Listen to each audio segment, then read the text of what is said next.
So I have mixed feelings about the success of the Strategic Rail Authority. Let's talk about why those mixed feelings exist. Here is the size of... Okay, so the Strategic Rail Authority state, they go, right, we're going to buy a whole load of new trains. We're going to upgrade capacity on the Transpennine route. And the Strategic Rail Authority, what do they do? They procure... Well, firstly, let's talk about the size of the fleet. So they start with 56 four-car trains. The SRA proposed that. That's the train operating company proposes 56 four-car trains. The Strategic Rail Authority says, no, you don't need that many.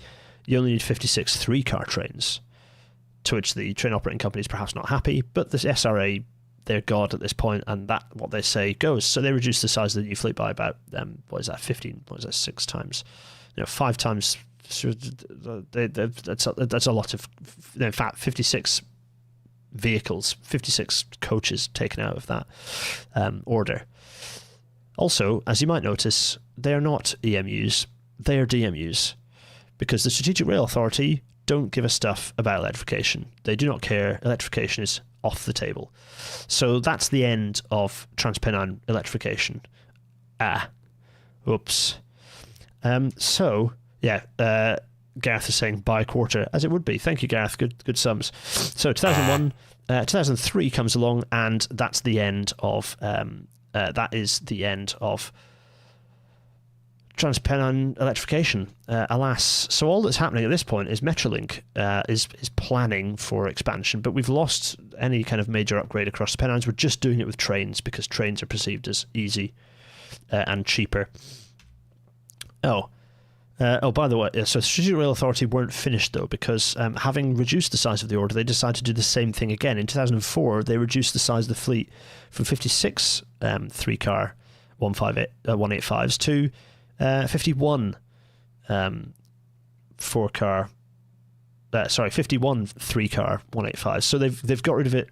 They've made the order even smaller. So they're not electrified. They're diesel.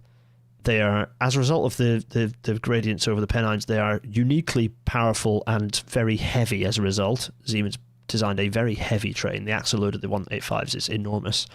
So this is how many vehicles have been... So if we scoot up all the vehicles and merge them together, this is how many trains have been cut out of that order. As you can see, the Strategic Rail Authority have reduced... If we stack them all together...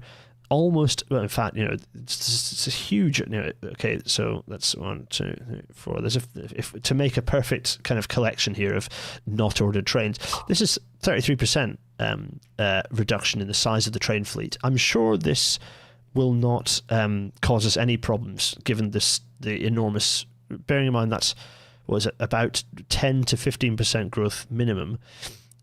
If not more. Actually, by this point, we're seeing 20 to 30% growth every year or certainly 15 to 20% growth every year on the Transpennine route. So reducing the size of the train order by 2 years of growth? That doesn't seem hugely sensible to me.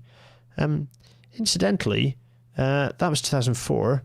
Anyway, these trains came on, and despite the fact there were not as many of them as there should have been, they did increase overall capacity by like an additional 50% or something. So it's a big lump of additional capacity, and so line go up. Funnily enough, you provide more seats; those seats got filled. It got even more popular because these trains, despite being diesel, were actually pretty good. They're a pretty decent improvement on the previous experience. Even though I love the 158s.